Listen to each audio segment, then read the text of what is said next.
नमस्कार दोस्तों, आज की डेट है 26 अक्टूबर 2021 और स्वागत है आपका एडिटोरियल डिस्कशन में। आज देखो, हिंदू में सिर्फ एक इश्यू इंपॉर्टेंट है, फिशरमैन से संबंधित एक आर्टिकल आज हम इंडियन एक्सप्रेस का उठाएंगे। इंट्रा पार्टी डेमोक्रेसी से संबंधित, यानी पॉलिटिकल पार्टी के अंदर इंटरनल डेमोक्रेसी से संबंधित, और लास्ट में हमारे देश की डेमोक्रेसी में प्रेसिडेंट के रोल से संबंधित एक टॉपिक भी रिवाइज करेंगे। कोट है आज का जवाहरलाल नेहरू का, उन्होंने कहा था, इंडिया गरीब है क्योंकि इंडिया के गांव गरीब हैं। इंडिया अमीर हो जाएगा अगर इंडिया के गांव अमीर हो जाएंगे। पंचायत को ज्यादा पावर देनी चाहिए। इसके लिए हम चाहते हैं कि विलेजेस के अंदर सेल्फ गवर्नमेंट होना चाहिए, यानी स्वराज होना चाहिए। जवाहरलाल नेहरू का ये कोट है, आप इस्तेमाल कर सकते हो जब पंचायती राज के बारे में आपको लिखना हो। तो अब चलिए डिस्कशन स्टार्ट करते हैं। First important article political parties की फंक्शनिंग में डेमोक्रेसी से संबंधित है। आप जीएस पेपर 2 के इस टॉपिक से आर्टिकल को रिलेट कर सकते हो। देखो, डेमोक्रेसी दो तरह की होती है, एक प्रोसीजरल डेमोक्रेसी और एक सब्सटेंटिव डेमोक्रेसी। प्रोसीजरल डेमोक्रेसी मतलब सभी जो एडल्ट्स हैं उनके पास वोट देने का अधिकार है। पीरियोडिक इलेक्शंस होते हैं हर 5 साल बाद, या फिर जैसे यूएसए में 4 साल बाद। और जब इलेक्शन में कोई पॉलिटिकल पार्टी इलेक्शन हार जाती है तो नई सरकार बनती है। ये क्या है? ये डेमोक्रेसी का पार्ट है। लेकिन देखो, ये सिर्फ प्रोसीजरल डेमोक्रेसी है। लेकिन डेमोक्रेसी का मतलब मैं आपसे पूछूं तो आप मुझे एक बात ये बोलोगे, democracy is for the people by the people of the people. लेकिन ऐसा भी तो हो सकता है, देखो, ये सारी चीजें हों किसी डेमोक्रेसी में, रेगुलर इलेक्शंस कंडक्ट हों, सभी एडल्ट्स के पास वोट देने का अधिकार हो, लेकिन फिर भी लोगों के पास डिसीजन लेने की पावर ना हो। मतलब जो हम रियल डेमोक्रेसी की एसेंस की बात करते हैं, for the people by the people of the people, वो सब चीजें मौजूद ना हो। रेगुलर इलेक्शंस के होने के बावजूद वो सब चीजें ना हो, सभी एडल्ट्स के पास वोट का अधिकार होने के बावजूद, तो फिर आप कहोगे वहां पे डेमोक्रेसी है या फिर नहीं है? आप आंसर दोगे वहां पर देखो, नाम की डेमोक्रेसी है, प्रोसीजरल डेमोक्रेसी तो है, लेकिन रियल डेमोक्रेसी नहीं है, डेमोक्रेसी की एसेंस नहीं है। जो आप ये बोलते हो ना, डेमोक्रेसी की एसेंस नहीं है, तो वो है सब्सटेंटिव डेमोक्रेसी। सब्सटेंटिव डेमोक्रेसी मतलब डेमोक्रेसी एज ए आउटकम भी मौजूद होनी चाहिए। रियल में जो पावर है वो जनता के पास होनी चाहिए। हमारे देश में देखो, प्रोसीजरल डेमोक्रेसी है, इस बात से तो इनकार किया ही नहीं जा सकता। रेगुलर इलेक्शंस होते हैं, 18 साल से एज जिनकी ज्यादा है उनके पास वोट देने का अधिकार है। लेकिन कई बार कुछ एक्सपर्ट्स आरोप ये लगाते हैं, सब्सटेंटिव डेमोक्रेसी हमारे देश में नहीं है। कुछ ही लोग जो हैं वो डिसीजन लेते हैं और जनता का जो से है देश की गवर्नेंस में वो बहुत कम है, जिसका एक सबसे बड़ा रीजन है इंट्रा पार्टी डेमोक्रेसी का अभाव। आपने देखो बहुत सारी पॉलिटिकल पार्टीज की फंक्शनिंग देखी होगी, जैसे बीजेपी की देख लीजिए। कहा यह जाता है एक्सपर्ट्स के द्वारा कि पहले तो देखो, बीजेपी में जो पार्लियामेंट्री बोर्ड होता था उसकी बहुत अहमियत होती थी और थोड़ी बहुत डेमोक्रेसी बीजेपी की फंक्शनिंग में थी। लेकिन आज के समय में ना, जो बीजेपी के बड़े लीडर्स हैं, जैसे अमित शाह जो अभी होम मिनिस्टर हैं, प्रधानमंत्री मोदी, इनके द्वारा बड़े डिसीजंस लिए जाते हैं और बाकी लीडर्स का जो से है पार्टी की फंक्शनिंग में वो बहुत कम है। मतलब ये बात लिखेगा नहीं, एग्जाम्पल के लिए है। उसी प्रकार से कांग्रेस का आप एग्जाम्पल देखिए, सोनिया गांधी, राहुल गांधी, प्रियंका गांधी, इनकी चलती हैं। बाकी जो लीडर्स हैं उनको तो साइडलाइन किया हुआ है। जो G23 ग्रुप बनाया हुआ है कांग्रेस के कुछ नाराज हुए लीडर्स ने। मतलब साफ है, आप ज्यादातर पॉलिटिकल पार्टीज की फंक्शनिंग देखोगे, ज्यादातर क्या, मोस्टली उनमें ना इंट्रा पार्टी डेमोक्रेसी का अभाव आपको देखने को मिलेगा। चाहे वो आम आदमी पार्टी देख लीजिए, लालू प्रसाद यादव की आरजेडी देख लीजिए, समाजवादी पार्टी देख लीजिए, हर पार्टी में अगर देखो इंट्रा पार्टी डेमोक्रेसी होती है ना, इसके बहुत सारे फायदे भी होंगे। सबसे बड़ा फायदा तो ये होगा रिप्रेजेंटेशन। अभी तो देखो जैसे कांग्रेस में है, कांग्रेस में गांधीज के द्वारा फैसला लिया जाता है किसको टिकट देनी है, किसको नहीं देनी है। तो क्लोज ऑटोक्रेटिक स्ट्रक्चर बन के रह गई है कांग्रेस पार्टी, और यही चीज बाकी पॉलिटिकल पार्टीज के साथ में है।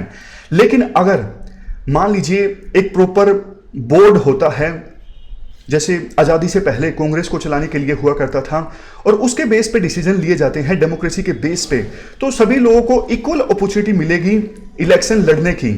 अभी तो देखो, वैसे संविधान ने तो राइट दिया है कि हर एक पर्सन इलेक्शन लड़ सकता है, लेकिन इक्वल अपॉर्चुनिटी तो नहीं मिलती ना। ये बड़ी पॉलिटिकल पार्टीज या फिर छोटी पॉलिटिकल पार्टीज भी टिकट देती नहीं, फिर कैसे हर एक पर्सन जो है वो इलेक्शन लड़ सकता है? अलग से इंडिपेंडेंट लड़ सकता है, ये बात सच है, लेकिन फिर जीतने की संभावना भी तो कम हो जाती है ना। उसके बाद है नेक्स्ट पॉइंट है लेस फैक्शनलिज्म। अगर देखो पॉलिटिकल पार्टी के अंदर डेमोक्रेसी है तो फिर उस पॉलिटिकल पार्टी में फैक्शनलिज्म भी कम होगा ना, वो पॉलिटिकल पार्टी विभिन्न ग्रुप्स में कम डिवाइडेड होगी। अब तो देखो जैसे कांग्रेस का एग्जांपल लीजिए, पंजाब में क्या चल रहा है, अमरिंदर सिंह वो अब नई पार्टी बनाने वाले हैं, नवजोत सिंह सिद्धू ने रिजाइन दे दिया था।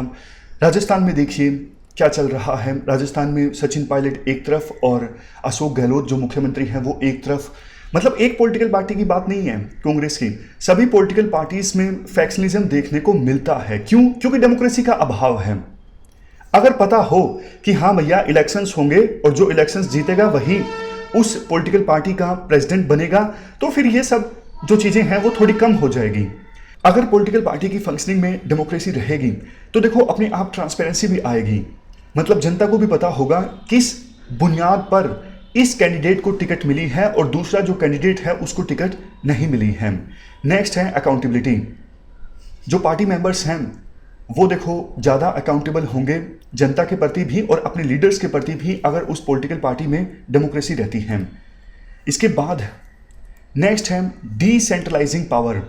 अगर देखो डेमोक्रेसी रहेगी तो किसी भी पॉलिटिकल पार्टी में विभिन्न लेवल पर जो पार्टी के पदाधिकारी होते हैं, जैसे लोकल लेवल पर, स्टेट लेवल पर, ब्लॉक लेवल पर लीडर्स होते हैं, उनके हाथों में पावर आएगी। अब उनके हाथों में जब पावर आएगी तो देखो वो लोगों की जो आवाज़ है ज़्यादा अच्छे ढंग से उठा सकेंगे, उनकी जो समस्याएं हैं उनको ज़्यादा अच्छे ढंग से एड्रेस कर पाएंगे। गांधी जी पॉलिटिकल पार्टी से ना नफरत करते थे, जिसका एक मेजर रीज़न ये भी था कि पॉलिटिकल पार्टीज में टेंडेंसी होती है पावर सेंट्रलाइजेशन की। गांधी जी चाहते थे कि पावर जो है वो सेंट्रलाइज नहीं होनी चाहिए, ओशियन की वेव्स की तरह होनी चाहिए। मतलब एक जो पर्सन है वो दूसरे पर्सन को पावर दे। आप अगर पत्थर मारोगे ना किसी वाटर बॉडी में तो इस प्रकार से वेव्स निकलने लगती हैं, एक वेव जो है वो दूसरे वेव को एनर्जी देती है। गांधी जी इस कंसेप्ट में विश्वास करा करते थे। पॉलिटिकल पार्टीज में तो ऐसा नहीं होता ना, पावर जो है वो जैसे जैसे ऊपर जाओगे वो सेंट्रलाइज होती जाएगी। नेक्स्ट है क्रिमिनलाइजेशन ऑफ पॉलिटिक्स। अब जो कि देखो पावर जो है किसी भी पॉलिटिकल पार्टी में सिर्फ कुछ ही लोगों के पास केंद्रित होती है। वो पर्सन्स, उस पॉलिटिकल पार्टी के वो लीडर्स इलेक्शन जीतना चाहते हैं किसी भी कीमत पर, बेशक उन्हें ऐसे कैंडिडेट्स को टिकट देना पड़े जिनका क्रिमिनल रिकॉर्ड है, क्योंकि उनकी अकाउंटेबिलिटी तो है नहीं किसी के प्रति, सारी पावर उन्हीं के पास में है। लेकिन अगर डेमोक्रेसी होगी ना तो फिर साफ सुथरे कैंडिडेट्स को टिकट मिलेगी।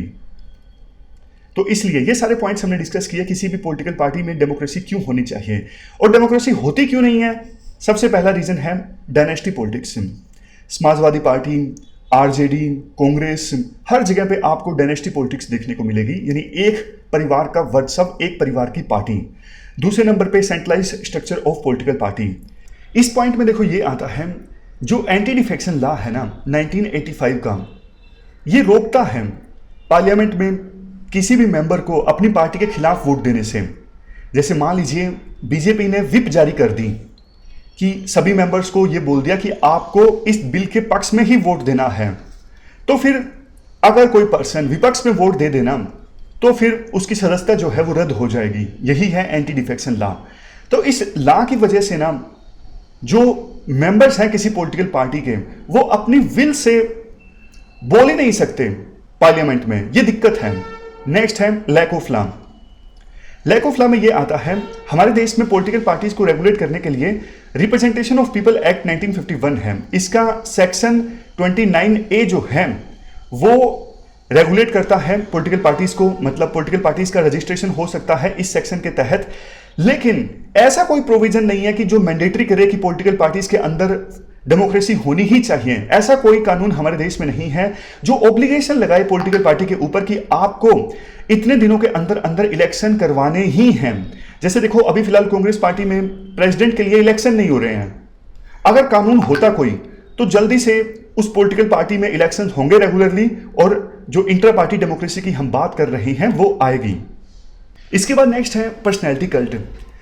देखो चाहे वो गरीब देश हो, डेवलपिंग कंट्रीज हो, इवन डेवलप कंट्रीज हो, लोगों की ना एक आदत होती है हीरो वर्शिपिंग की। जैसे जर्मनी का एग्जांपल लीजिए, जर्मनी में हिटलर की इतनी हीरो वर्शिपिंग हुई, हिटलर को बहुत बड़ा लीडर बना दिया गया जिसकी वजह से सेकेंड वर्ल्ड वॉर भी हुआ। तो मतलब हीरो वर्शिपिंग ऑलमोस्ट हर सोसाइटी में देखने को मिलती है, और जहां पे पॉलिटिकल लीडर्स की हीरो वर्शिपिंग होना स्टार्ट हो जाती है, जैसे इंदिरा गांधी की हीरो वर्शिपिंग होना स्टार्ट हो गई थी, तो फिर कांग्रेस पार्टी में डेमोक्रेसी थोड़ा कम होना स्टार्ट हो गई। आज के समय में कुछ एक्सपर्ट्स बोलते हैं प्रधानमंत्री मोदी का जो पर्सनैलिटी कल्ट बन चुका है बीजेपी में, इस वजह से डेमोक्रेसी का अभाव देखने को मिलता है। तो जहां जहां पर आपको पॉलिटिकल लीडर्स का पर्सनैलिटी कल्ट देखने को मिलेगा, वहां पे डेमोक्रेसी का अभाव देखने को मिलेगा। इसके बाद नेक्स्ट पॉइंट है easy to subvert internal elections. देखो, किसी भी पॉलिटिकल पार्टी के अंदर जिसके पास फिलहाल पावर है ना, वो इंटरनल इलेक्शंस नहीं होने देता। वो स्टेटस को मेंटेन करना चाहता है। वो चाहता है कि बस पावर मेरे पास ही रहे, इलेक्शन हो गए तो फिर कहीं ऐसा ना हो पावर जो है मेरे हाथ से निकल जाए। इसके बाद रिकमेंडेशंस की बात करते हैं। देखो, लॉ कमीशन ने अपनी 170वीं रिपोर्ट में पॉलिटिकल पार्टीज के अंदर इंटरनल डेमोक्रेसी से संबंधित एक पूरा चैप्टर लिखा था। इसमें लॉ कमीशन ने यह बोला था, अगर देखो पॉलिटिकल पार्टी के अंदर ही डेमोक्रेसी नहीं होगी, तो जब वो पॉलिटिकल पार्टी सत्ता में आएगी, सरकार बनाएगी, तो फिर वो कैसे डेमोक्रेसी को प्रैक्टिस करेगी। दूसरा पॉइंट, NCRWC यानी national commission for review of working of constitution, ये 2001 में आया था। इन्होंने ये कहा था, इस कमीशन ने, कि ये कॉम्प्रिहेंसिव रेगुलेशन होना चाहिए पॉलिटिकल पार्टीज की फंक्शनिंग, पॉलिटिकल पार्टीज का अलायंस, पॉलिटिकल पार्टीज का रजिस्ट्रेशन, इन सब को रेगुलेट करने के लिए। सेकंड ARC रिपोर्ट में भी बोला गया है, कौन से चैप्टर में, एथिक्स एंड गवर्नेंस वाले चैप्टर में, कि अगर देखो किसी पॉलिटिकल पार्टी में ओवर सेंट्रलाइजेशन होता है ना, तो इससे करप्शन होता है। इससे पॉलिटिकल लीडर्स की जो अकाउंटेबिलिटी है वो कम हो जाती है, वो ग्राउंड लेवल से हट जाते हैं। वे फॉरवर्ड में कहा जा सकता है लॉ टू कंपल्सिफाई इलेक्शंस, यानी पॉलिटिकल पार्टीज के अंदर इंटरनली रेगुलर इलेक्शंस होने चाहिए, जैसे USA में होता है, और इसके लिए कंपल्सरी लॉ भी होना चाहिए। एंटी डिफेक्शन लॉ को आप अमेंड कर दो। एंटी डिफेक्शन लॉ की वजह से जो पॉलिटिकल पार्टी के मेंबर्स हैं वो बेखौफ होकर अपनी राय जाहिर नहीं कर पाते। मतलब बिल पर वोट देना होता है तो उनको पॉलिटिकल पार्टी की बात ही माननी पड़ती है व्हिप के कारण, अदरवाइज उनके ऊपर डिसक्वालिफिकेशन की जो तलवार है वो लटकती है। नेक्स्ट है रिजर्वेशन। पॉलिटिकल पार्टी के अंदर महिलाओं के लिए और बैकवर्ड कम्युनिटी के मेंबर्स के लिए, जैसे माइनॉरिटी, कुछ सीट्स रिजर्व की जा सकती हैं। नेक्स्ट है फाइनेंशियल ट्रांसपेरेंसी। ये देखो, सभी पॉलिटिकल पार्टीज के लिए कंपलसरी होना चाहिए कि वो इलेक्शन कमीशन ऑफ इंडिया को अपने एक्सपेंडिचर की स्टेटमेंट्स सबमिट करें with in prescribe time limit के अंदर, जैसे 2 महीने, 6 महीने, 1 साल। और वो पॉलिटिकल पार्टीज हैं जो फाइनेंशियल एक्सपेंडिचर की डिटेल नहीं सबमिट करती हैं एक निश्चित फॉर्मेट के अंदर, उनको पिनलाइज किया जाए, कुछ समय के लिए इलेक्शन लड़ने पर रोक लगाई जाए। नेक्स्ट है इलेक्शन कमीशन ऑफ इंडिया को ज़्यादा पावर दी जाए कि अगर किसी प्रोविजन का कोई पॉलिटिकल पार्टी उल्लंघन करती है तो फिर उनके खिलाफ स्ट्रॉन्ग एक्शन लिया जाए। देखो, कंक्लूजन में यह कहा जा सकता है किसी भी देश की डेमोक्रेसी में पॉलिटिकल पार्टीज का रोल बहुत ज़्यादा इंपॉर्टेंट होता है। आप आज़ादी से पहले देखिए, कांग्रेस का रोल सिर्फ इलेक्शन लड़के सत्ता हासिल करना नहीं था, यूथ को जागरूक करना, सोसाइटी को ट्रांसफॉर्म करना, उस समय जो डिप्रेस्ड क्लासेस थी उनको अपलिफ्ट करना, बहुत अच्छे अच्छे गोल थे कांग्रेस के। लेकिन आज के समय में ना पॉलिटिकल पार्टीज का रोल एक ही हो गया कि जैसे तैसे करके साम दाम दंड भेद सत्ता हासिल की जाए। तो ये पॉलिटिकल पार्टीज जो हैं वो अपने मूलभूत सिद्धांतों से भटक गई हैं। तो ये पूरा इशू हमने डिस्कस किया इंट्रा पार्टी डेमोक्रेसी से संबंधित। चलते हैं आगे। इसके बाद नेक्स्ट आर्टिकल फिशरमैन इशू से संबंधित है। आप GS पेपर सेकंड के इस टॉपिक से आर्टिकल को रिलेट कर सकते हो।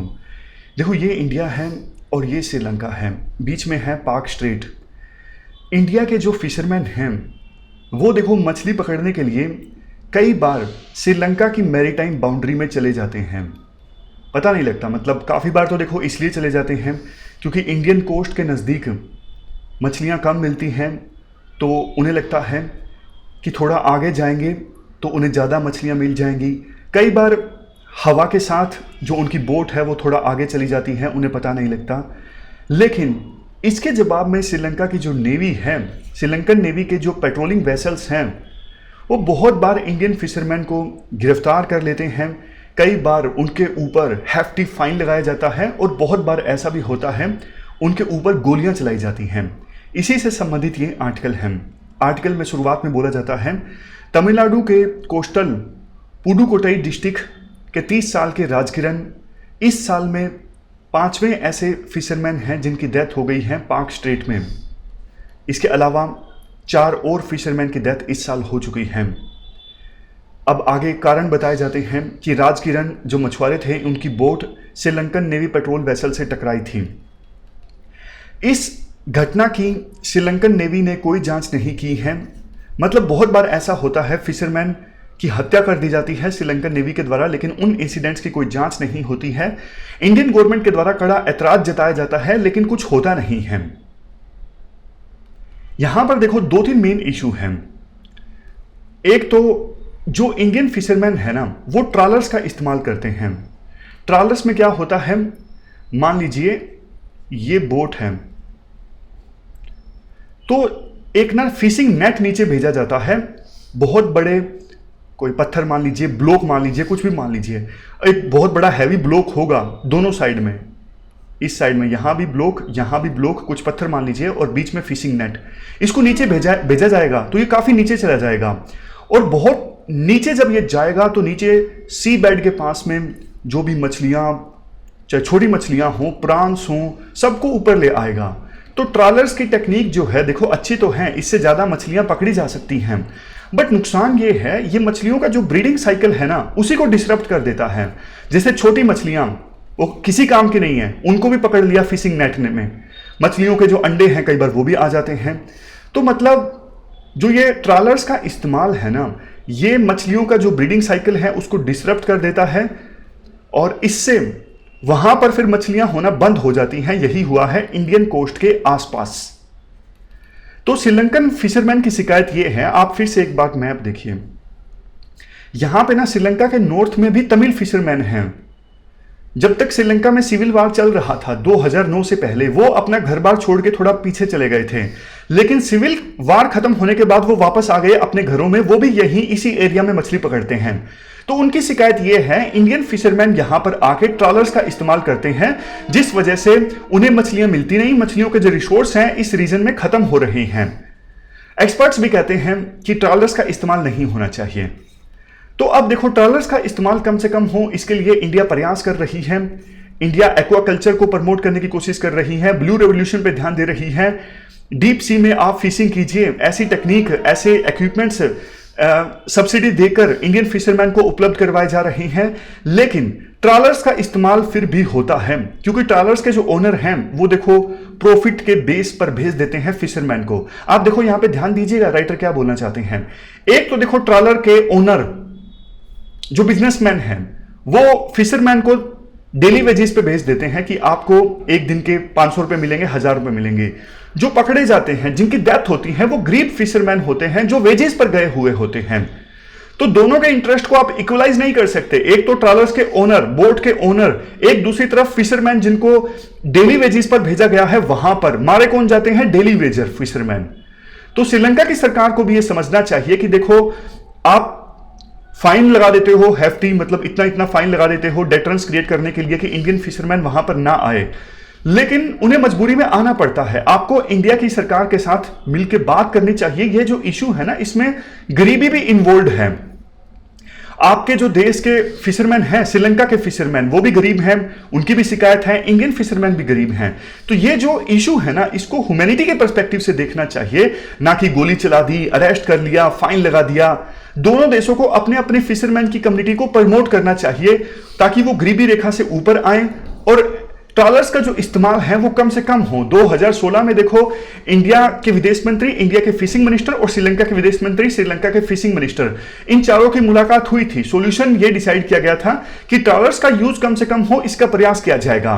बट देखो दिक्कत वही है, ट्रॉलर्स का इस्तेमाल अभी भी अंधाधुंध होता है। इसको रोक पाने में इंडियन गवर्नमेंट जो है वो विफल साबित हुई है और श्रीलंका की सरकार भी इस इश्यू को ह्यूमैनिटी पर्सपेक्टिव से नहीं देख रही है।